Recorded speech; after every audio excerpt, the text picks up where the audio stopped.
Okay. All right, class. Today we are going to be taking a dive through the 60s. It's going to be a lot of fun. I don't know if anything jogs your memory during the 60s. Obviously, you all were alive. But just it was for me, when I think of the 60s, I think it was just a time of change. It was either change in American society or change throughout the world. You had the ideas growing of the Cold War culture, Democrat, communism, going against each other, battling across the globe. But young or old, black or white, man or woman, Democrat, Republican, hawk or dove, whatever you were, you had to make a choice. And you were either 100% right in your eyes or 100% wrong in your eyes. And I feel like there was just a very growing time of society kind of splitting apart and breaking away from old American traditional values and ideals. As you see, as people differed in how they spent their money, on how, what political, think of the word, but ideology they followed, how they wore their hair and how they dressed. So we're going to kind of get the cogs turning here on your pieces of paper. We're going to do a little warm-up activity. And I want you to draw. I know everyone's drawing ability isn't bad. You can sketch a logo, a symbol, a person. I want you to do three different things of what you thought, two different things if you want, of what the 60s were, of what you remember from the 60s. So either a logo, a person, it can be anything. I know there's one probably jumped in everyone's mind. That's why I said three. So take a couple of minutes, and then we'll discuss what you guys have.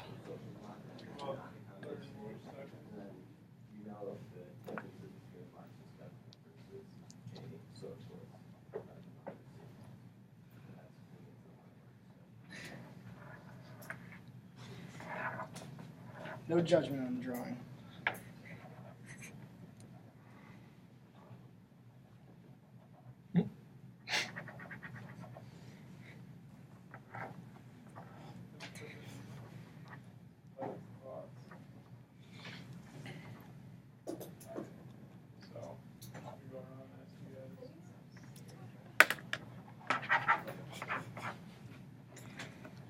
You guys are ready? Can I go ahead? Give me some eye contact or a thumbs up. But take your time. Sorry. That's very detailed.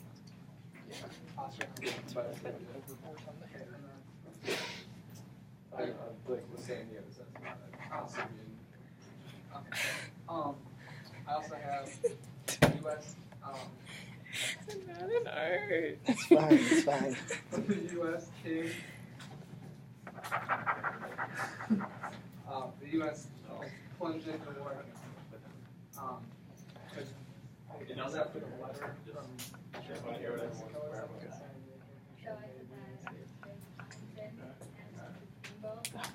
Okay.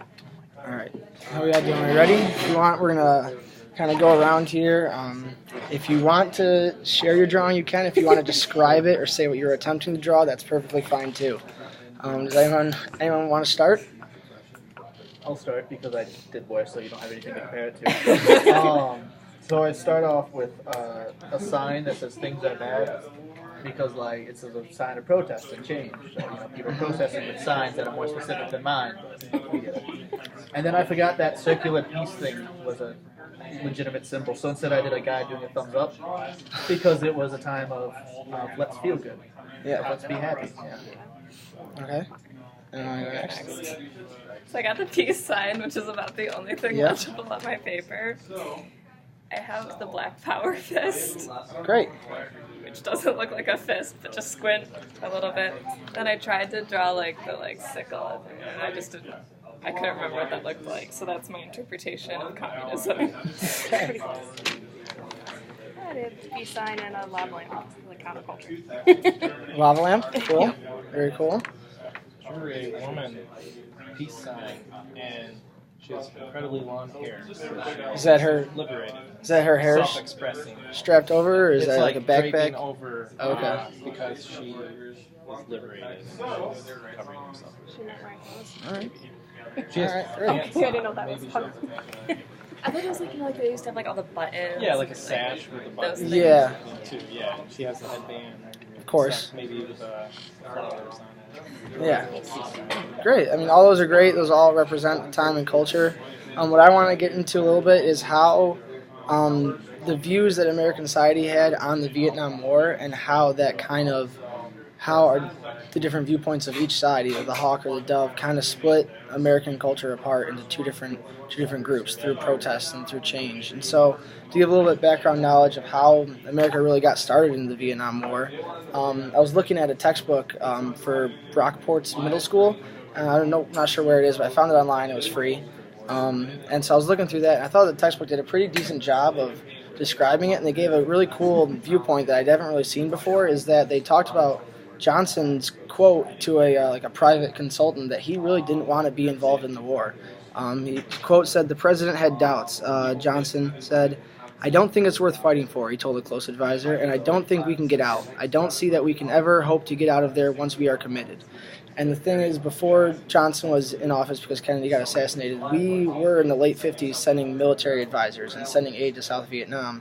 And then when Johnson got into office, he really started sending troops in there, and it escalated very, very quickly. How we were able to send troops in there was due to an event that Johnson declared was called the Gulf of Tonkin Resolution. And basically, he came out to the American public and said that a North Vietnamese torpedoed an American ship that was patrolling in the waters there, and he begged and urged Congress to pass this resolution stating that we can now go ahead and bomb the Northern Vietnamese without ever declaring war. So it was never really declared a war in Vietnam, even though we always say the war in Vietnam. And so that's how we were able to take all necessary measures to repel an armed attack or to prevent further aggression, and that's what the resolution stated. And so then, from then, the war in Vietnam was escalated from there, and that's how we got shot into it. During the war, at home, American society was really divided into two sides: the hawks and the doves. The hawks were for the war, like aggression. We need to stop communism, military force at all costs. Doves took the peaceful side, that they didn't believe that the American lives and money were being valued by sending it over to Vietnam. We thought they were wasting American lives and value, and they didn't want to be supporting, in what their mind was, a brutal and cruel Southern Vietnamese government that was even corrupt, that they thought the Southern Vietnamese government was corrupt at the time. So as the war started escalating quicker and quicker, the protests really began when the media was showing all these brutal scenes of the war, and the U.S. public really got to see how cruel and brutal war is, and they saw Vietnamese families killed, and they saw villages being burned to the ground, and that's really played a huge factor in spurring all these protests. And there were peaceful protests, and there were violent protests. There were burning of draft cards. There were the public sit-ins. There were the marches on Washington, marches on public landmarks, and those. I mean, it really escalated and split society in two ways. Sorry about that. And it created a huge change in American society, and they were pro-war, pro-peace sides. And a cool quote that I saw when doing some research on some of this stuff was a quote by Johnny Cash, and he said that the best thing to ever come out of Vietnam was a song, and the music culture really changed, and the hippie generation brought out through the peace, and that was widely picked up by students and young Americans who were either dodging the draft or were against the war in general. And so music really changed in this time, the dress really changed in this time, the culture really changed to kind of split both ways, from the old traditional American values, you follow Uncle Sam and this is what we do, or to let's rebel and let's speak out against something and speak our mind. And it trickled down to women's rights protests, to civil rights protests, and I think it all kind of stemmed down from this from the Vietnamese protests. So we're going to take a look at some pictures I got here, and there obviously you'll notice right away there's two different viewpoints being taken about. So I want you to take a couple minutes and to look at both 4 pictures, 2 and 2, and to annotate it, to circle things that are important, to jot down some notes, just compare and contrast the pictures to really see the differences. And try to break down the picture as much as you can. And I'll give you guys a couple minutes to go ahead and do that. You can write notes at the bottom if you want to. Kind of like give them a home away from home and support them. And they're like excited that they're gonna go play.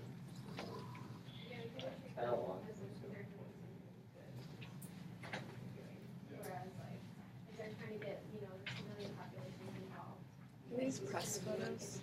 Yeah, they were from Google Images. Yeah. But, like, were these like released in like Newspapers, Okay. yes. I don't know if this one was, but I know these 3 protests were. Okay. I'm not sure about that. That one's I've seen this one a million Yeah, times. it's in textbooks. It's in Like, it's in a lot of classic websites. like Yeah. 60s. Yeah, but these were all from newspapers. They were all from Google Images. Okay. I was just curious. Yeah, I don't know where the locations the newspapers printed them were. That would have been nice, but I don't know. I'm guessing in where these protests were taking. Yeah. Do you know what the rubber city is? It's also like this first one is a primary source. Story. Possibly. Yeah. Could have been tampered with,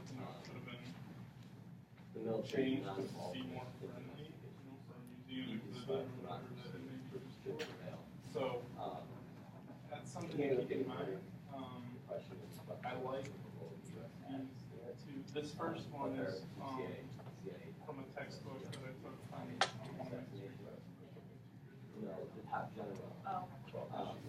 He was in favor of having a Democrat.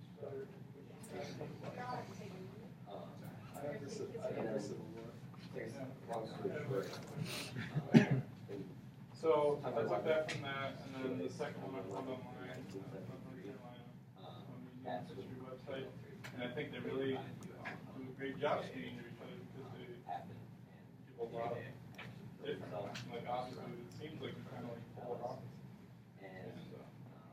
The U.S. knew actually. Like this was saying, degrade, insult, and couldn't understand who's having a terrible time. But the rule. And then the second one is like they're invited to church, they're invited to social gatherings, concerts, community activities. So this is just what I'm trying to get you to get out of this is. So I think our goal for The difference in figure out why. experiences that soldiers had. World War I was And I have some not necessarily supported nationwide, so something to look at. Going back to the war.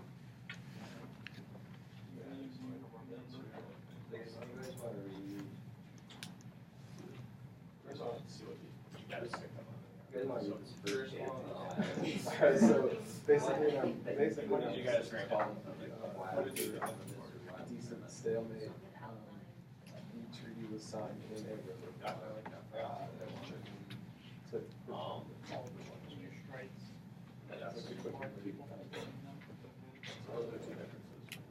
Yeah.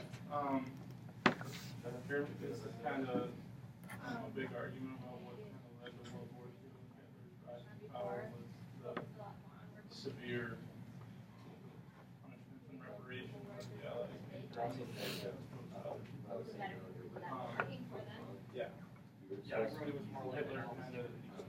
Yes, that's definitely one of the points. Got a lot of following doing that. That's a big argument. In the third paragraph, and then in the fourth paragraph, The U.S. and practical. but it's just practical, Their their own conflicts that they were displayed. What do you think they had World War II? I'll give you guys another 30 more seconds here. Unless we're good, we can go ahead and dive into it. It's a contrast to the Knights of Labor, who won that's like education for men and women, compensation, which were probably 2 very unlikely things to get passed in any case. Even today, they still have compensation. Hey, it's the best city here in I was thinking like, I was gonna have you guys do like, We all good? These for hours. Yeah, I know. Yeah, you really could. There was one I really wanted to put in there. It was a sign of a girl with like a flowery headband on and a sash and a big long flowing dress, and she was holding up a sign. And obviously wouldn't use this in middle school. I didn't bring it in here, but it said bombing for peace is like fucking for virginity. And I thought it was an interesting little token there. Is like another way to represent what their ideals were. But looking at these pictures here jumping out at you, what were some first things that stand out? Obviously you can tell what each side is going for, but what were some of the first ideas or what first thoughts you guys had looking at these? I think there's kind of this idea of a collaboration within, like, there's kind of a contrast with both of these pictures here, like support our men in Vietnam, which kind of, to me, it reads kind of a pro-war vibe. But then this one is walk with us for peace.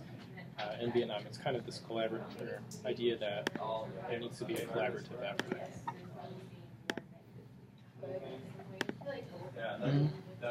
I noticed in the pictures where, it says "Let's demand victory," that there's, God and God we trust. There's a cross back there in the lower picture that looks like, a clergyman. So like more traditional Christian beliefs tend to be, going for pro-war. Yeah. Yeah, I was noticing that too, and just like the fact that they're holding signs that say like "In God We Trust." It's like, what does it mean to be American, and like what is America's role in the world? And a lot of times it's like evangelical Protestantism, where it's like we have the right answer, we just need to convince everyone else that we have the right answer now. And just kind of, I feel like this is the era where the religious right becomes mobilized as a political faction, whereas like after they lost the whole prohibition thing, they kind of like went on the DL for a while. But I feel like in the 60s and early as 50s integration, but like it's kind of starting to be revived as like, and like you can even see like nationalism and patriotism are very much into this. Like I feel like these evangelical ideals, and just this whole idea of like religion and warfare, that's obviously transversed history far into antiquity. I think that's really coming out in an interesting form. Yeah. So you're saying here they are saying it ties in hand, the religion and warfare. They go like together. Once again, like religion and warfare are inextricably linked. Yeah. And, like it's embedded into the fabric of what it means to be America, domestically and internationally at this time. What about looking at the other side? There's other pictures over there. The girl holding the flower, the iconic look there. I'm sure you guys have all seen that photo, but like, what stands out in that picture? Like, what are the soldiers' faces saying? What is her face saying? What is her demonstration showing? Their facial expressions is that they're both not going to move. They're both kind of standing their ground. But on the right side with the girl with the flower, I see sort of kind of this independent assertion of that, kind of like free expression.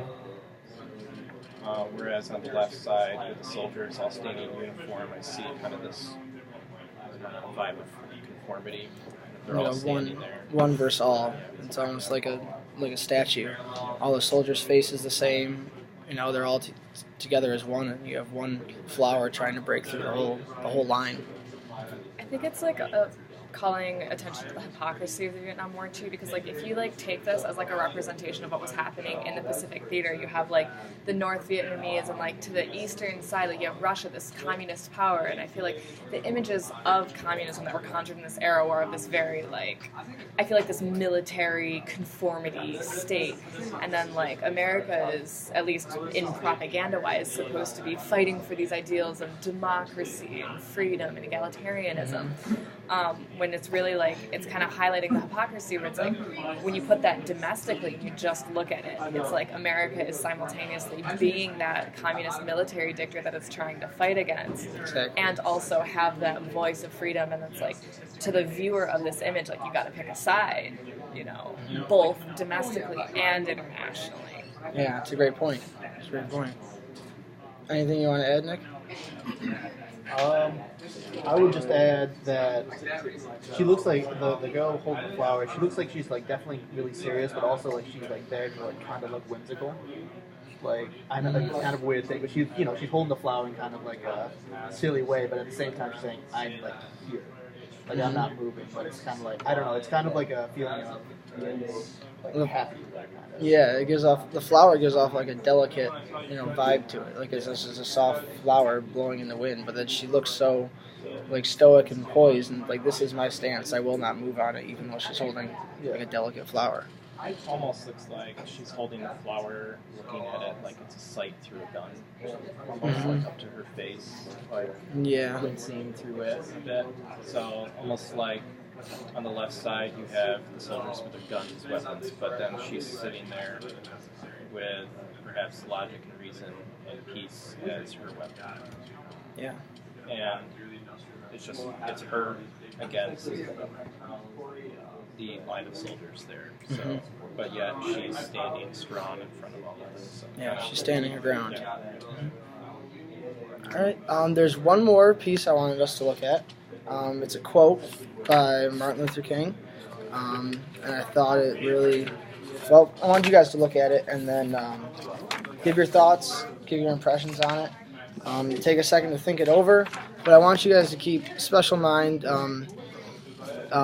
It's like your sort of like a last final thought type of thing. Is what do you think the malady was in the American spirit? If you don't know what malady is, like a sickness or disease or like a cure sort of thing. And at the time, and if you guys believe it still does exist in American society today, and if so, what ways? Does that culture still show itself today? Take a second, write out your answer, think about your answer. Come back in a second.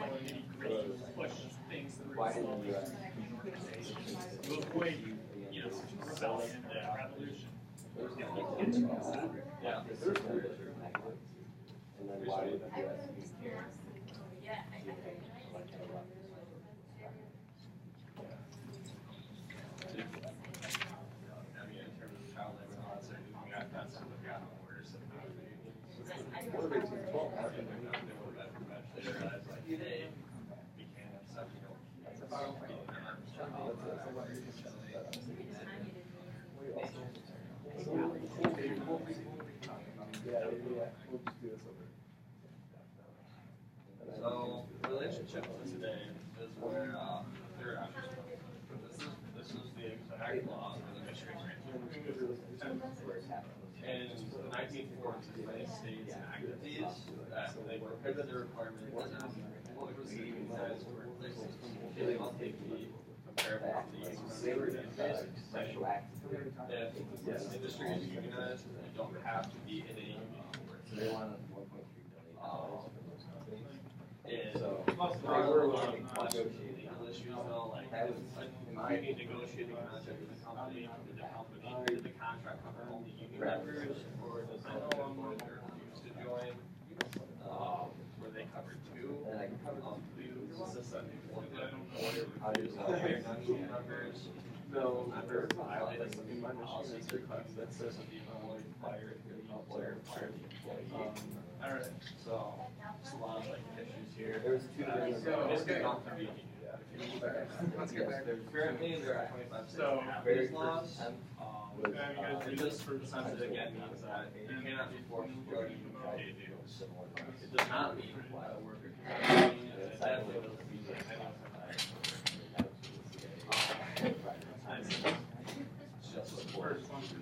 So Michigan passed these in 2012. At where I work at a ferry company, and our company is unionized. And before 2012, I started in the 13th year after. Before that, if you want to work in the boats, you had to sign. So then all of a sudden, they got you had to but you're Think about. So that year, my first year there was the first year where you didn't have to do this. But like right now, I'm still neat. I get vacation days. Alright, if you guys want to take 10-15 more seconds to wrap up your final thoughts here, and then if you are willing to, I'd love to hear them. Ever since these laws came on, like you're saying, it's very anti-union perspective. Alright. And this has kind of fueled that. Okay. The unions have become very weak. So, they're not as strong. this passage is going to talk about That's what experience he had.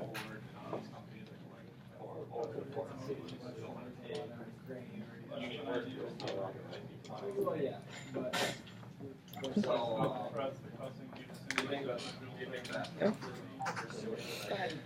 Cool. If someone wants to start us off with, what do they believe MLK meant by this far deeper malady? What did he think that was? I think there was a sense of like separation between the American people. Like people started splitting their ideas, and it was kind of a need to remedy it. And I think there was a call to like Vietnam, to like the holy war of the Cold War. Mm-hmm. try to get everyone back on the same side. I view it as like if war is a symptom of something, then there's a far larger problem. So like there's a greater source to a larger problem that the American spirit is kind of a framework of perhaps control, militarism, exploitation, which is kind of from the, I guess, the helicopters in the background. If we were analyzing footage. Yeah. You can analyze the picture as well, yeah. You printed it in color for us. Yeah, I know, fancy. And that war is a fraction of an issue as a whole. Perhaps, Martin Luther King not only fought for racial equality, but working class as well, labor unions and everything. And if war is a fraction of a larger whole issue, then what is that? I feel like that's what he's diving into. Yeah. What else? Do you have any thoughts? I couldn't really. It was really tough, but I just thought that like that deeper problem was like this need for change from this tradition, and to help lead us into like a more of a globalized world that's starting to more. But I can only just make that up. That's fine. Cammy, you wrote a lot. Would you care to share anything? So I think mine was similar, more to like Joe's and stuff, but just kind of this like blind national, like the refusal to acknowledge like people as like complex individuals and humans being everyone is like this competitive exploitable pawn that's so capitalist in nature, and just like devaluation of the other, but also like the valuation of like the correctness of what America has. And it's just like I feel like Martin Luther King Jr. is like we're trying to export these discriminatory ideals that are undermining the humanity of like American society at this time. And not only within America, but just trying to send democracy elsewhere, but then sending the problems of our democracy with it. Yeah. To populations that are fundamentally different than the And American population, and have had different histories, and have different resources and geographies and cultures. And yeah, we're still trying to push what we have elsewhere. That's great. That was kind of the final thought, last topic thing, so I finished a little early. So, anyone else have any thoughts? Any other questions that came up from looking at the pictures? Was there anyone in between? Like, obviously we see the, like, brash, protesting, people, but, like, was a faction that was like, well, maybe we should have some involvement in Vietnam, but maybe we shouldn't, flat bomb the whole place, or were the people who were like, we should draw out half of our, what was that middle ground like? I didn't see much of the middle ground from what I saw through the textbook. The textbook just split it up half and half, like it was either you're a hawk or you're a dove. And what the primary source was saying. But like how it is now, like this guy's in the middle, but they're not very loud. Yeah, I mean the two loud focal points were either the hawks or the doves, and they made their voices heard and their opinions heard.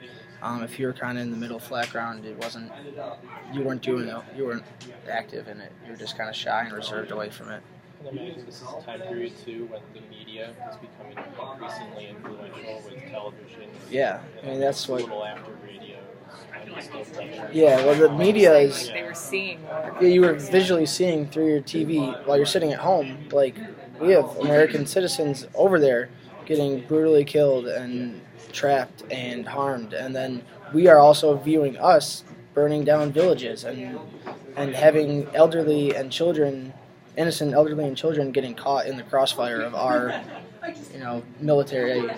Ideological struggle, really, at the core. This is communism versus democracy. Yeah, and then they're starting to realize, like, is war what we really thought war was? Like, is this, look how brutal this really is. We should be against this. Let's speak out. And that's what spurred a lot of the protests that happened through everyone. I mean, it was a generational thing. On Sunday night. Yeah, I mean, you had your whole family around the TV. Like, you had little 8-year-old Johnny sitting there watching this.